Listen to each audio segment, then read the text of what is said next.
Welcome to the Daily Horror Habit Podcast. I'm your host, Jay Krieger, bringing you daily reviews of currently streaming horror movies for your twisted pleasure. Be aware that these reviews may include mild spoilers.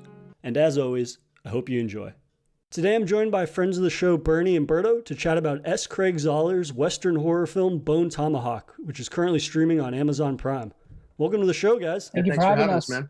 No problem. It's great to get both of you on, get into more of these kind of three-person conversations, get more varying opinions in the room for each episode. That's always good to do, you know? Get some budding opinions, because as I found, not all of my guests are as big a horror fans as me, so it's great to kind of have differing opinions and people that come from like different backgrounds in terms of like what genres they typically gravitate towards. Yeah.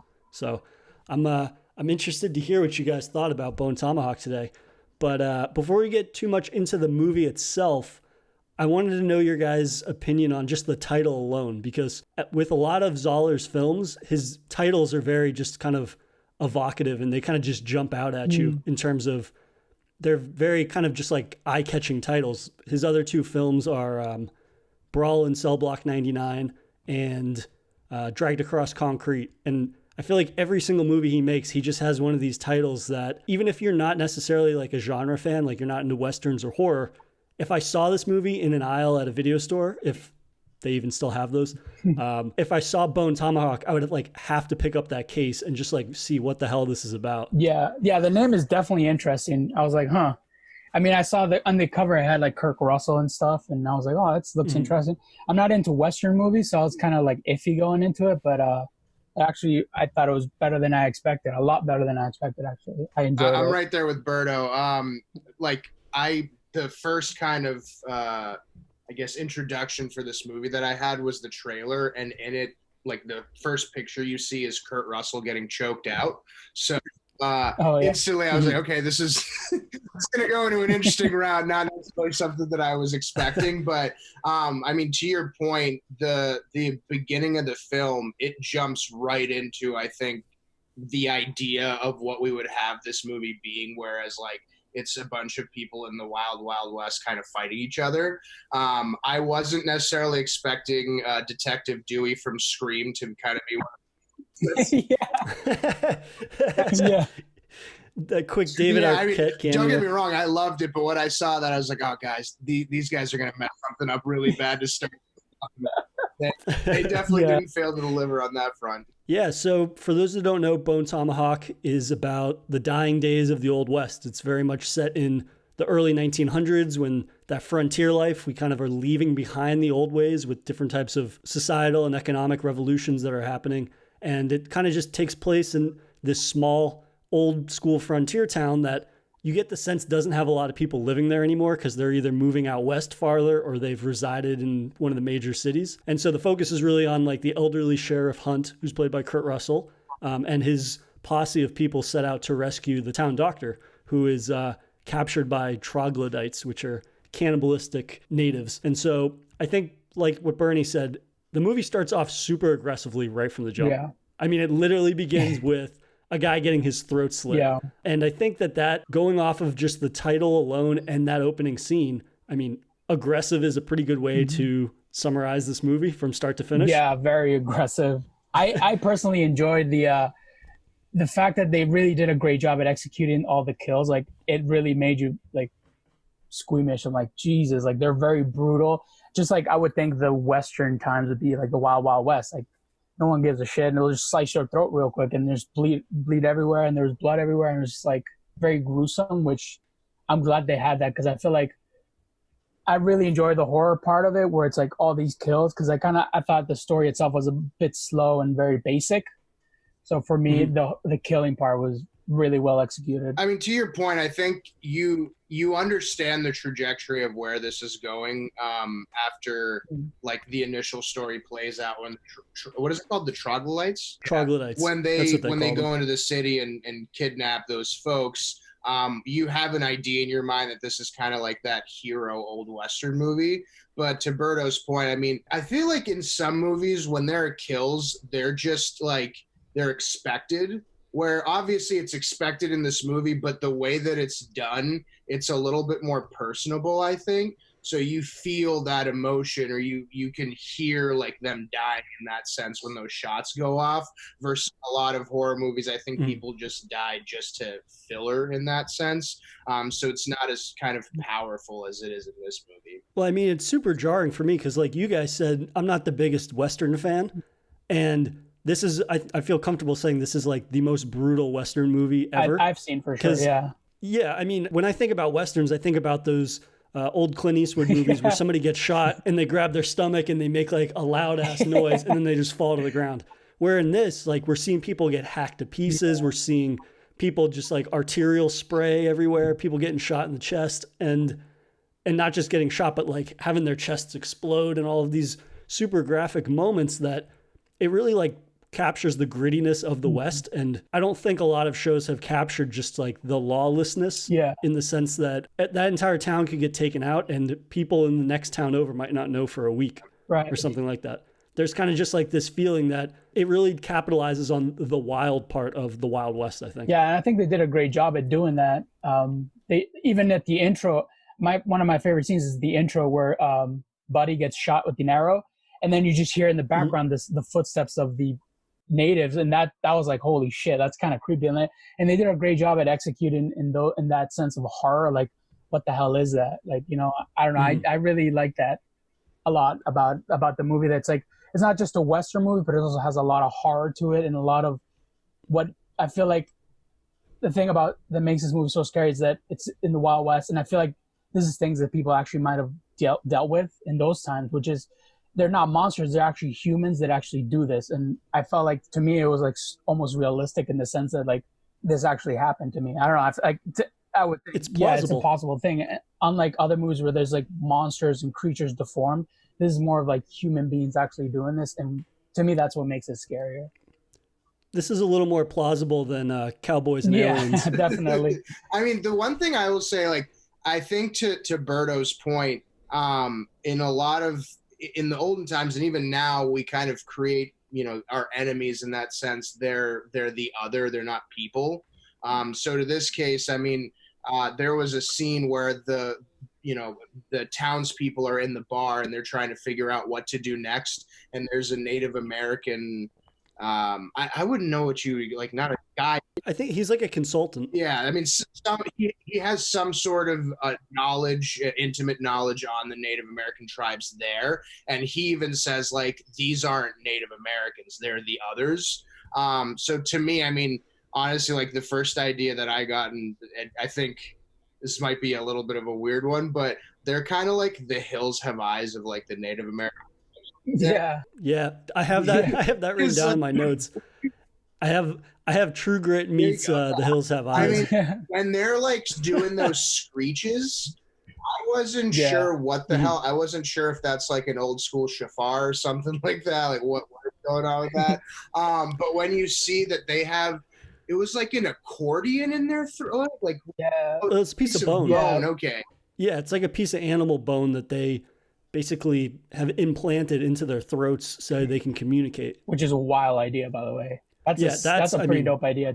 Not gonna lie, to make a different like noise other than human. Like you're like when you hear, if you were at night in the middle of like nowhere and you hear that noise, you're like, what the hell is this? I think that's a pretty cool concept to add to the movie. Yeah, absolutely. And I mean, like Berto, you said in the beginning, the story itself is very simplistic, and it's very reminiscent of a classic Western in that regards. And I think the reason that the horror elements work so well is that it's a blending of two genres, and it gives more life to not a script, but rather a premise that is just very vanilla. But in being the kind of like vanilla framework of the film, there's a lot of points in the film that they can kind of insert this creativity and insert this wild premise that is somewhat plausible. Like you said, it's a human antagonist versus a ghost or like a literal monster. Yeah. And so kind of capitalizing on like what Bernie said, in that they have these bones in their throats that make them communicate in these super creepy ways that like we see later in the film when the posse is kind of traveling through the plains. They start hearing that, and one of them thinks like it's a wolf earlier. Or they're like, I'm pretty sure I heard that a couple days ago. And you realize that troglodytes they're not mindless savages, that kind of stereotype.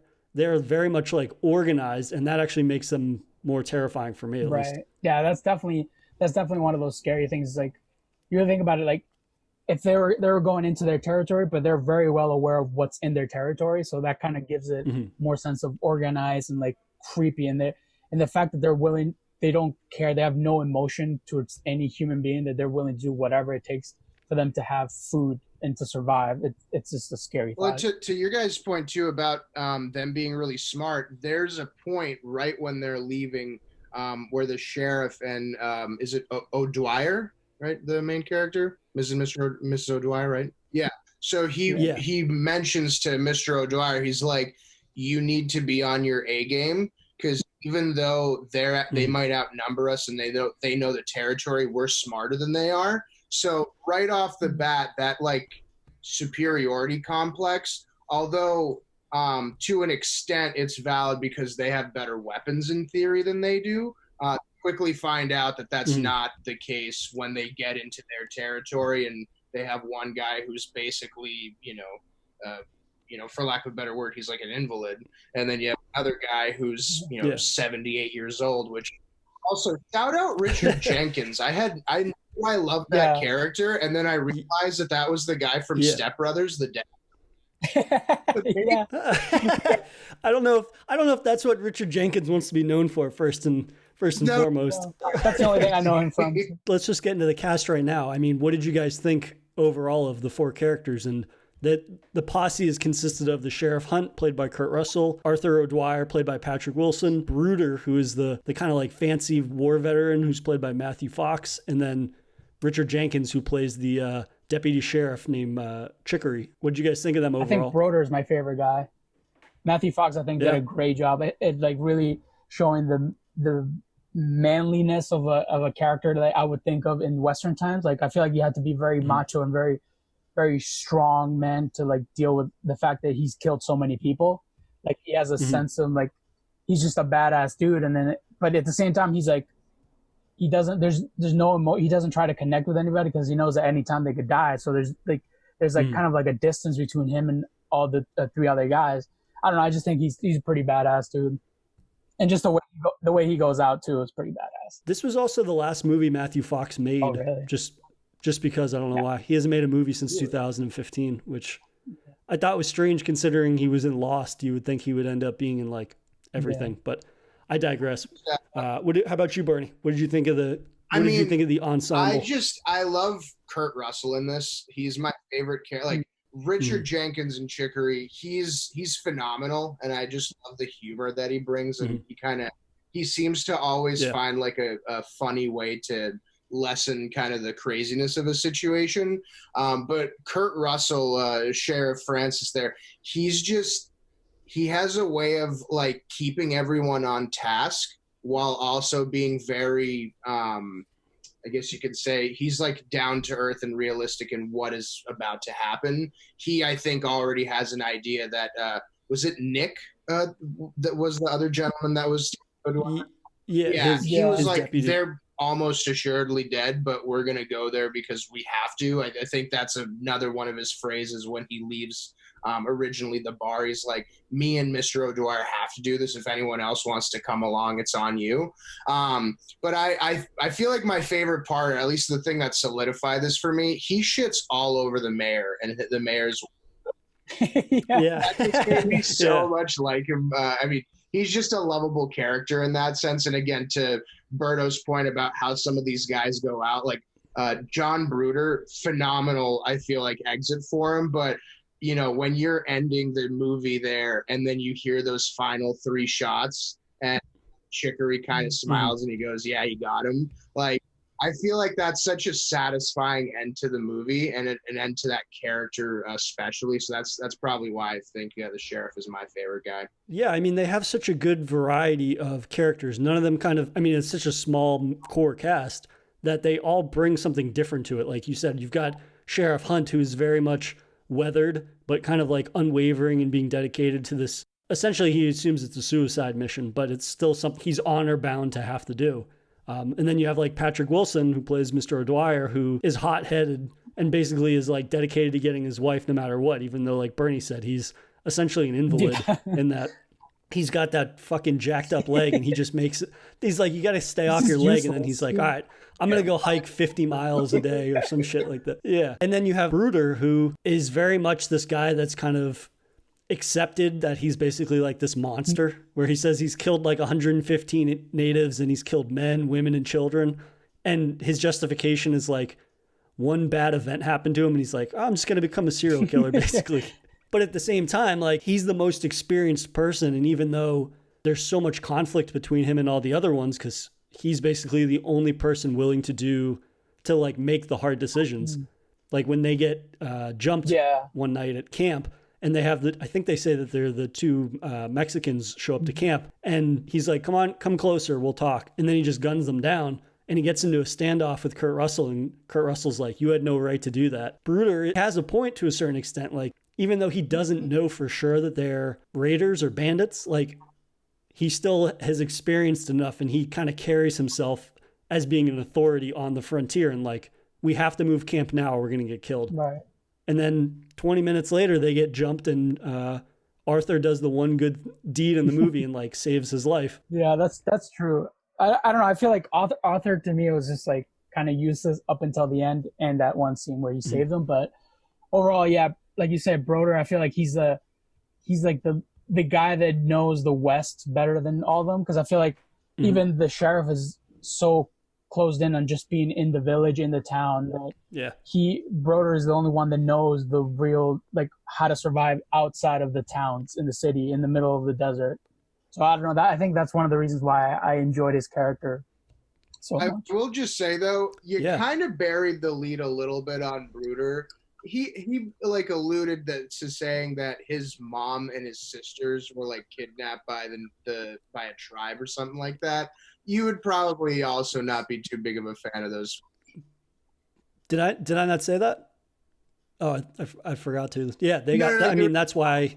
I was just saying, reference to him killing like all those people. It wasn't, I don't think, specifically just because he was like an asshole in that. So, granted, he is an asshole for killing 116 people. But I can't say that I sympathize with him fully, but like I understand it to an extent. But kind of moving off of that, you know, my thinking on this was, you know, and we touched base a little bit on it in terms of some of the deaths. What was like the most memorable death for you guys? I would say Broder. Yeah. I think he went out pretty badass. I mean, other than the sheriff, I think he's probably there's only two of them really die. So again, just that opening moment is so pivotal in establishing the tone of the entire movie, because it only gets more aggressive from there. Like, you have the two bandits, David Arquette and Sid Haig, who are basically just like killing these people. They're basically like the bandits that attack the posse later in the movie. They're just like stumbling along people and exploiting them and then killing them. Yeah. And then like he gets an arrow in the throat, and it just shows you had an assumption about what this movie would be. And we just kind of like flipped that on its head. And it's like, no, the violence is getting cranked to a level that you've never seen in a Western movie. And I feel like, again, like the violence doesn't feel that it's being forced. It actually feels very pivotal to the tone of the movie, and just kind of further distancing itself from other Westerns. Because, to go off on a side tangent, did you think that they did a good enough job of blending the kind of frontier adventure with the kind of the strong horror elements and kills? Yeah. Because Berta, you had said you thought that some of the story was a little slow. And so I'm just curious what your guys feel overall in terms of the narrative were. No, I think for me, I really like the fact that I think they did a great job at blending those two. Like, you get kind of this adventure going through like the desert, but at the same time, every kill that we see is like very gruesome, very horror-like. So I really enjoy that. And I think that the fact that the kills were so gruesome, to me, it kind of helped it kind of like put in my head that's like, that's how people would die. Like, people think, like, we see movies where people get shot and it's like very minimal bleeding. But I feel like when someone gets shot, there's a lot of blood coming out of you. And I think they did a great job at executing in that part, where it's like someone gets his throat sliced off, there's a huge artery in your throat, you're going to bleed out. So there's blood everywhere. And like, I think that's one of my favorite things about this movie, that they make it seem so realistic in that sense. So it's like someone does get cut, there's blood everywhere. I don't know. I just think that they did a great job at that. Yeah, absolutely. And Bernie, for me to actually answer your question now, that scene in the when the stable hand gets killed, that's such a creepy horror moment that feels so foreign to a Western movie. This idea that like he hears it's kind of the setup of a traditional horror scare where it's like, I'm going to go investigate these strange noises. But then again, you're not expecting it to play out like a horror movie because it feels and you're in the boots of a Western movie. Yeah. But then to have kind of these figures running in the distance and then somebody comes up and slits his throat. Yeah. And then we see the result of that when Kurt Russell goes to investigate. And again, that's a great moment because Chicory, of course, has to bring some comedy. He's like, he's so hyped to have something to do. He gets a gun for a change and he's still in his long johns. Like he just jumped out of bed and he's in those 1900s long underwear. Yeah, I think his humor helped balance everything so well too. Like he has like small little comments. I think one of the conversations he has with Broder, where he's like, I think Broder's like dissing him. He's like, "Oh, you're a widower." He's like, "Oh, you're right." Like his little like sense of humor. It's like I think it helps to balance out the whole movie between the horror and I guess they're trying to get serious because they're trying to rescue. I think it's a good balance overall. So this was only the second time that I'd seen this movie, and I remember initially the first time I watched it, being absolutely floored by the script. I just thought like it's such a quick-witted, like dark humor laced. There's a lot of kind of just like throwing jabs at everybody, and everybody's either a second away from laughing, a second away from killing somebody, or a second away from just like breaking somebody's jaw with their fist. And I just kind of wanted to hear your guys' take on the dialogue between the characters because I have a couple of things that I wanted to touch upon. For my point, I think the dialogue is best. The scene that best kind of oozes like how good the dialogue is versus how horrifying this movie is that scene where the deputy gets killed and he gets obliterated. Like I forget what that term is when they like hack the scalp. There we go. They scalped him and then they hit his nether region a couple times, cut him in half, and throughout. They make him eat his scalp, by the way. Oh yeah, they do shove it in his mouth.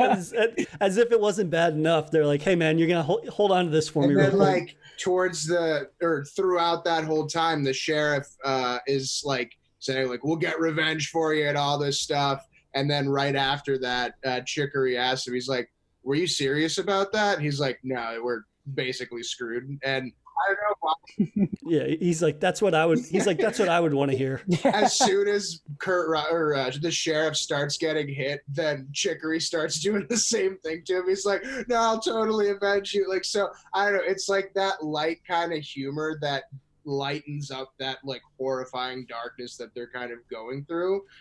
So at least to me, those were kind of some of the moments that said like, even though the script and the idea is relatively simple, we've seen the hero comes to save his wife from the savages kind of plot in various different things. But the way they move it along and insert scenes like that's what makes this movie so darn good. Yeah, and I mean, again, there is such a small cast of characters, but I feel like as soon as you're introduced to anybody, no matter how big their role is, you get a great sense of who they are.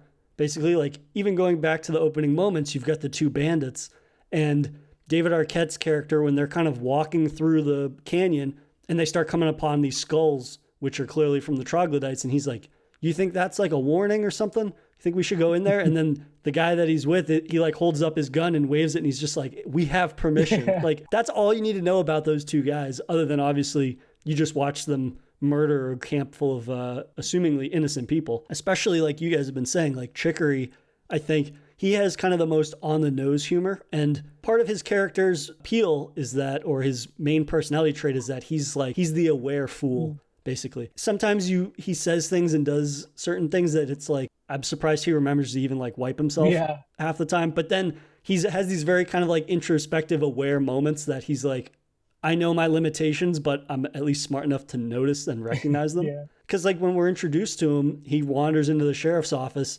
and he's like, "Oh, that tea that you're making smells harsh." And Kurt Russell's like, "It's soup." And then it's just like, as soon as he sits down, he forgets that it's hot soup. He starts drinking it. And Kurt Russell is like, "You think you can drink that without burning yourself?" And Chicory's just like, "I mean, I like challenges." It's just like little things like that. It's just like, he's able to kind of just whether he's aware of it in that moment or not, he's able to realize like I'm the butt of the joke most times, but at least he kind of, his personality is defined by realizing that. Yeah. I like that we get to see like in his character in that beginning scene, we get to see the effects of him losing his wife. So he kind of loses the sense of like being a normal person. Like now he's used to living with somebody and then she passes away and it's like he's kind of like has no control over anything. I really like that beginning scene where it kind of shows the sheriff is like really kind of like guiding him, let him know like make sure you eat your meal, like make sure you eat food and just stuff like that. I really enjoy that connection they have. I think it really helps out throughout the whole movie, because throughout the whole movie, even towards the end, it's like they're the last two to get captured and it's like we get to see they're still together, they're bonding, they're very, very well connected. And I mean, that's to your point, that example that I just gave about the soup. It's just like Kurt Russell is younger than him, and yet he almost like has this kind of like fatherly role model or big brother, rather a big brother role with Chicory, and that he's like, you got to make sure you're eating and things like that, things that are super simple.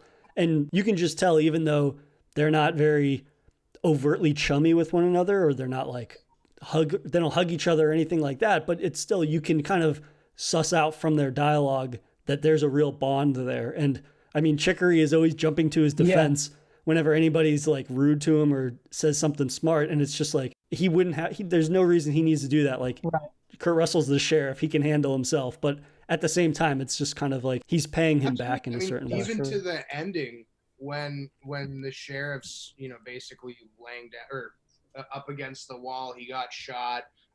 They stuck a hot canteen. He gets into his rib area. I mean, he's in some tough pain there. But you can even see Chicory is like trying to prolong the conversation just so he can be with him a little bit more and be a resource for him in some kind of way. They have a very good kind of not a brotherly bond necessarily, but like a good cop. I don't know, not a good cop, but you know what I mean. Like they're good friends in that sense, and it's very much shown throughout. I would be hesitant to say that Kurt Russell humors him, because Chicory does actually bring some value to the group and stuff like that. So it's not really that he's being overly charitable to him, but at the same time, like there is this idea that he's never going to like shun him away from anything. Cause like even at the beginning when they're in the bar and they're debating who's going to go, Chicory is just like, no, I'm definitely going to go. And he won't hear anything here nor there in terms of like whether or not he can go. I would go so far as to say that this is some career best performances from the core group. Without a doubt, Matthew Fox for sure, because my only point of reference for him is Lost. And I just remember him screaming, we have to go back. I have to go back to the island. Richard Jenkins, again, is like phenomenal. And I feel like he leaves such a lasting impression, almost more so than Kurt Russell and Patrick Wilson, just because his character is so versatile in the humor, which is surprisingly a super important part of this movie. Yeah. But also, like, again, he is a character that you can sympathize with in a lot, just because of like, you can feel the baggage that he has in being a widower. Yeah. Yeah. How about you guys? Would you agree with that? I think, Richard Jenkins' performance is by far the best one I've seen. Because I've really seen him in Step Brothers, so I would think he was a comedian more. So like to see him do like this kind of drama, more serious acting, I think he did an amazing job. I mean, Kurt Russell he's been known to do action movies, so he has a background in like drama and like action movies. But I think for me, Richard Jenkins is probably the best actor out of all these guys, because he kind of steps out of that comedy comfort zone that at least from where I've known him from. So I think for me, his performance was probably the best one. I might have a little bit of a curveball. Patrick, what is his name? Patrick Wilson. Patrick Wilson. I really liked his. Again, everyone has a phenomenal performance in this, but just as someone who unfortunately has had some knee injuries and has had to be on crutches, he very much hits that home. It is not a fun product. No, but in a serious sense, though, I think you can feel the emotion on his face when he's kind of crawling through the sand. Like, I feel like some people that are in pain in movies, they don't necessarily come across it. But I feel like throughout the movie, you can feel his heart his heartstrings being pulled, whether it's, his wife getting kidnapped. He's trying to, claw his way through hills while he's barely able to walk forward essentially.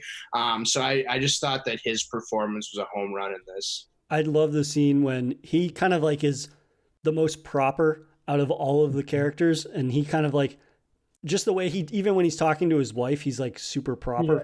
And when he's fixing one of his bandages on his wound and he's like pouring the alcohol onto it and he's just like, damn. He starts slapping the ground. Yeah. It's just like, even though he's kind of like having these outbursts and I think he even says, God damn. And he like apologizes to God halfway through. Like he's still always trying to kind of like hold this certain sense of decency that he had before. And it's interesting because none of the characters really change that much over the course of it. I would say almost by the end of the film, he is the one that has changed the most. Because at one point, I think at the beginning of the movie, when he decides he's going, he gets his gun and holster. And I think he barely knows how to like strap on his holster. Yeah. And then by the end of the movie, he's the savior of everybody. And he's like rolling around in the dirt and shooting troglodytes and everything. And it's just an interesting character arc for him, I would say. The most varied character arc. For sure. I got to throw one last thing in, and this might be a complete non-important aspect of this movie, but there was like a moment where when they like got into the cave and they're thrown into their jail, Chicory and the sheriff, and they're talking to Miss O'Dwyer and Nick. And they're like, how many people are there? How many troglodytes are there? And they say something like 12 guys. And then there's 2 pregnant women who are blind. I don't know if you guys caught this. When they were running out of the cave, they weren't necessarily just blind. They had like sticks in their eye. Yeah. I'm pretty sure they were dead too. No, sure. They were pregnant. Yeah. Were they still alive? Because they had their I thought Patrick their Wilson arms were them. cut off and they had sticks in their eyes, which is that was one of the weirdest shit I've seen. I was like, holy crap, that's intense. I mean, that's that. Not necessarily the most memorable moment of the movie, but for me, it was just something that stuck out where I was like, yeah, they're really hammering the aspect that these are different, this is a different type of a tribe.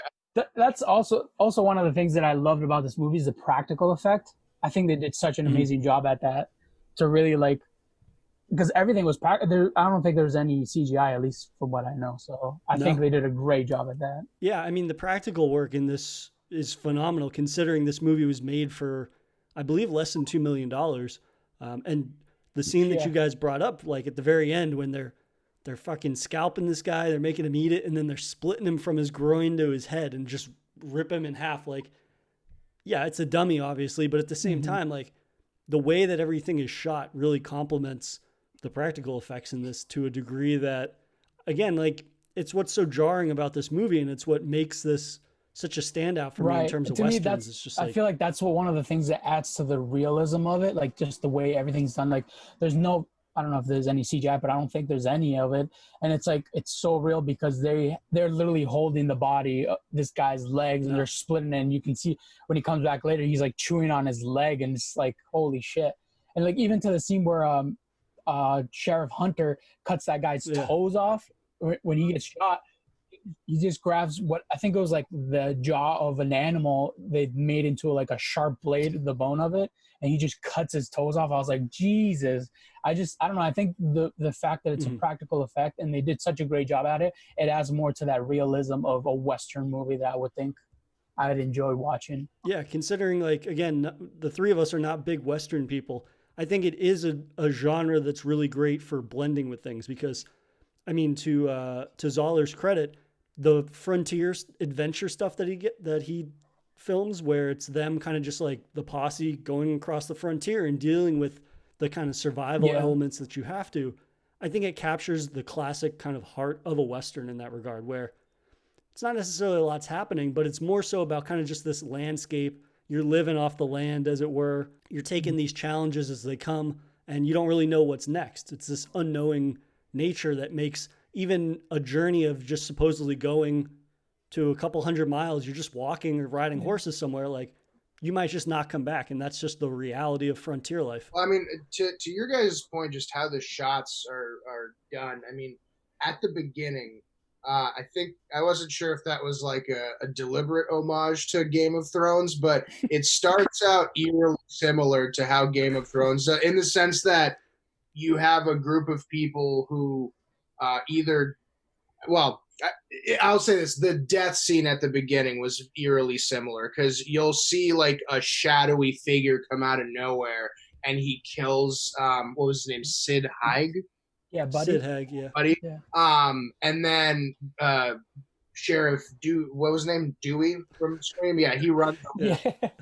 As you can see, Buddy getting just like decapitated. What not was going on? That's very similar. I feel like to the beginning of Game of Thrones in that first episode when that patrol goes out and that White Walker, whatever it was, kills him first. So you get this theory that these guys are larger than life. Just I feel like from the way the camera is shot, because although like when you obviously see the troglodytes, what was it called again? Troglodytes. When you see them in person, they obviously look scary, but they're humans. Right. They're not some kind of mythical creatures, but you get the theory, or you get the sense when you start to see it from the beginning that this might not be something like normal that we're dealing with. That's a really great point too. And I think the comparison to Game of Thrones, while a little out there, or I wouldn't have thought of that at first. Yeah. I think that I would agree, even though the monsters in that end up being actual like supernatural monsters.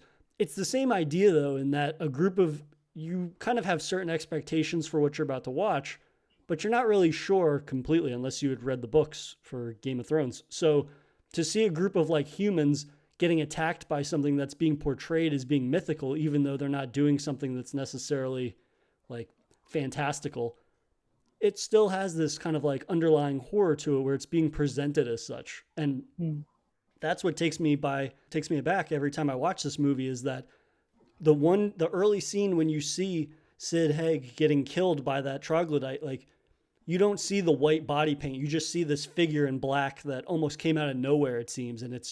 And you can't see close up what it's doing to him, but you know it's something not good just based off of David Arquette's reaction. Like he's blind firing, he's tripping over the little stone temple, the ritual looking decorations that they find, and it very much carries itself like a horror movie from the beginning. This idea that it seems supernatural because of how sudden and how shocking it is. And I think just the setup for that, you could see that guy going to, even though he doesn't talk to anybody at the bar, you could see him going to the bar and start rambling off about demons and witchcraft and all these things, just based on the way that the West is presented in that opening moment. The cinematography in general is, I think, fantastic too. Like I would have never guessed that they filmed this movie.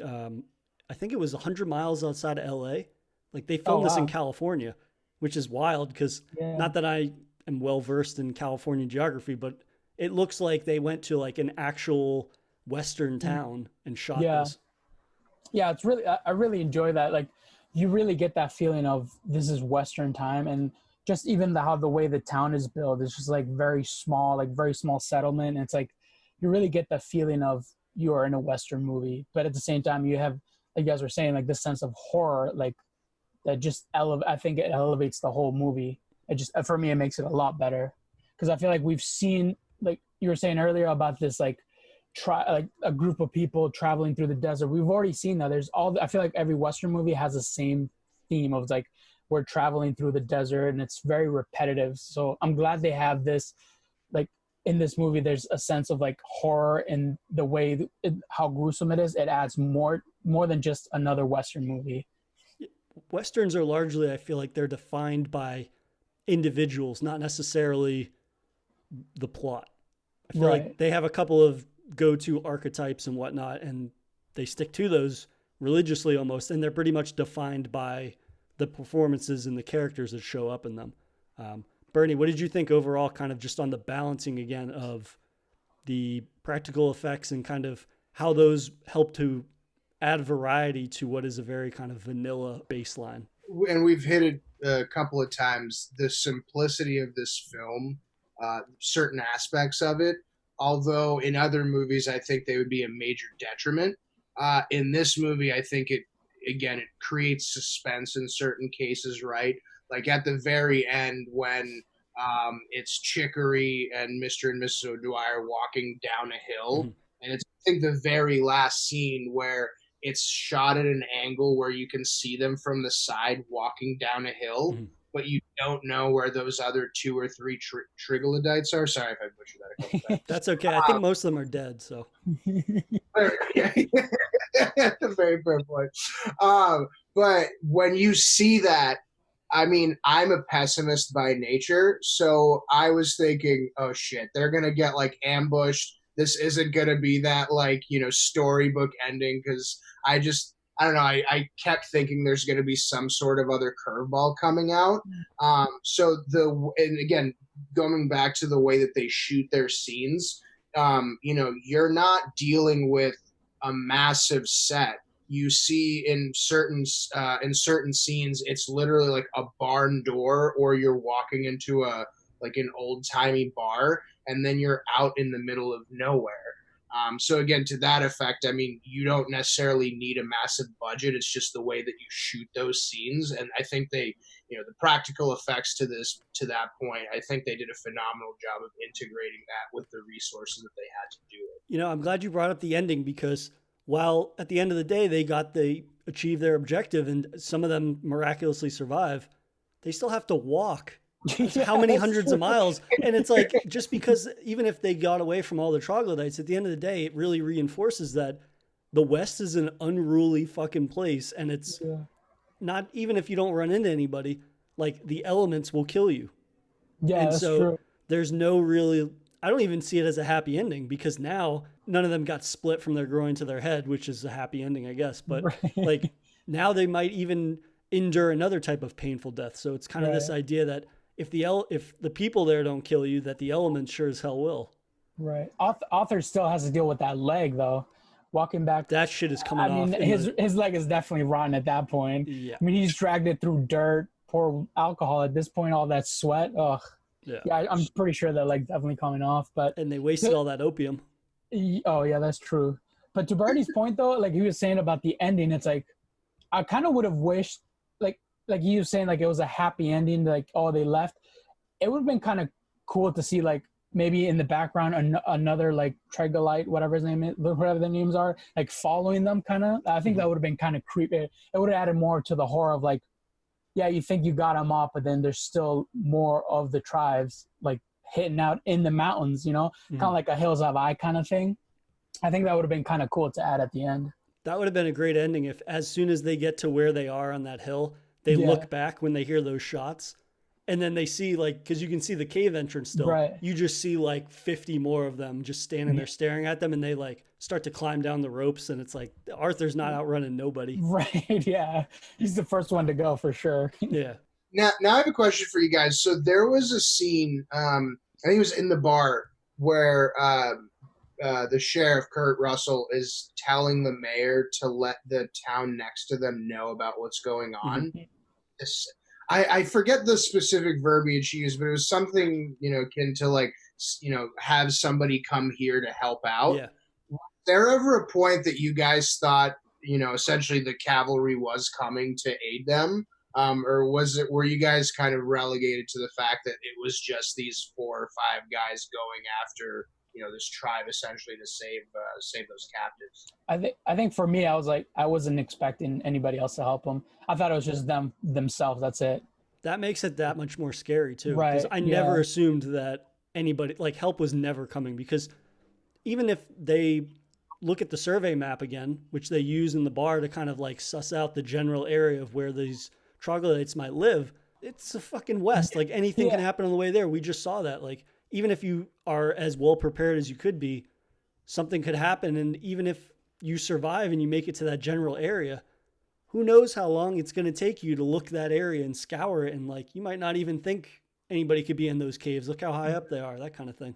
Yeah, they were also like days away, like traveling. Right. Like I think they were like 2 days away of traveling, which by the time they would have gotten there, they either would have all been dead or it would have been just a waste of time, because now they put their life in danger. So, I mean, for me, I wasn't thinking like, he said to bring help, but I think it was just to watch over the town while the sheriff is gone. I wasn't expecting him or anybody to come help them out, because they were leaving and traveling for so long. So for me, I was just expecting them four just to make it through the whole thing.